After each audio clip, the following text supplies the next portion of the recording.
berdirinya pokok kerana akar umbinya, berdirinya menara Kuala Lumpur kerana kekuatan rangkanya, manakala berdirinya saya di sini bukan pula untuk menyanyi maupun menari, tetapi ingin menyampaikan satu wacana yang perlu kita hadam dengan teliti.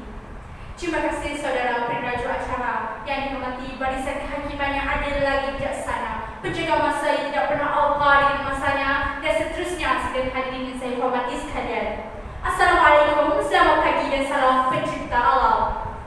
Bebas terbang si burung merpati, ribut dan taufan gagah diharumi, pokok ditebang tanpa simpati, mengapa tidak kita sayangi? Para hadirin sekalian, ini bukan gadis Melayu untuk dipilih calon menantu. Ini juga bukan rancangan reality Cari Jemari yang menjadi jurinya. Namun ini cerita kita bersama. Bagaimana? Ayo bersama saya dalam membicarakan maudu pidato Komuniti Prihatin Alam Semesta Terjamin.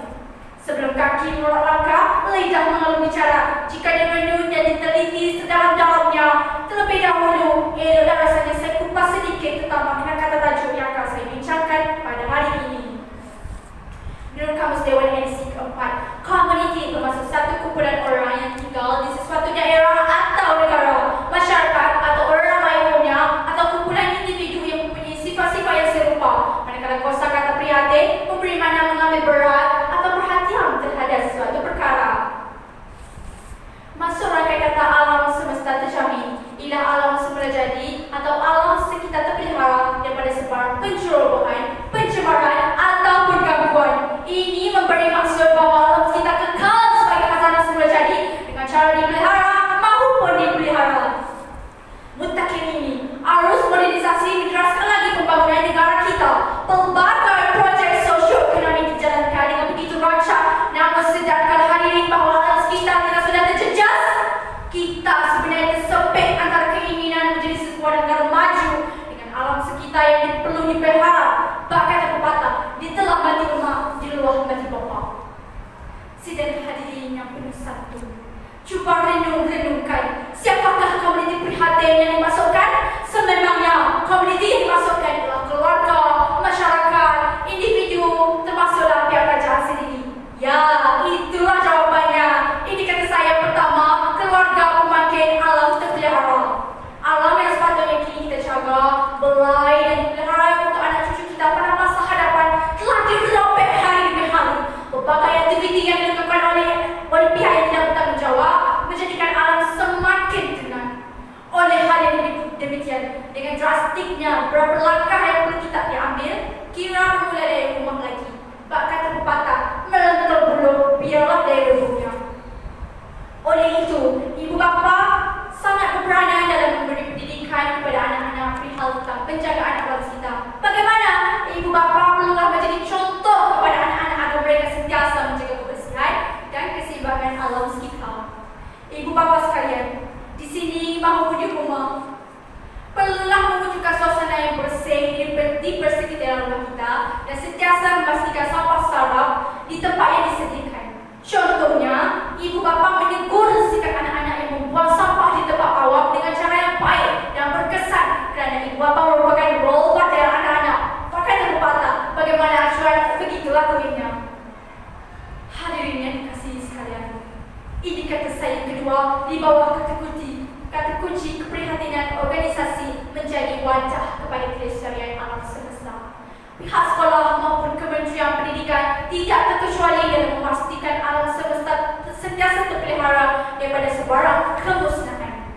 Hasilnya, peranan dalam memberikan tarbiyah tentang menjaga alam sekitar kepada pelajar perlu diperkasakan lagi.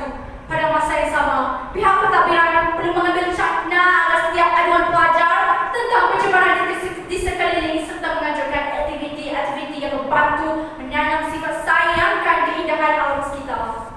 Sebagai contoh, pertandingan kelas tercantik dan taman tercantik. Berbalik kepada pihak Kementerian Pendidikan pula, perlulah memberi kelakaran kepada pelajar supaya menyertai lawatan si belajar ke tempat-tempat alam sekitar tercemar dan melihat sendiri mata kepala mereka sendiri kesan yang dihadapi akibat pencemaran alam.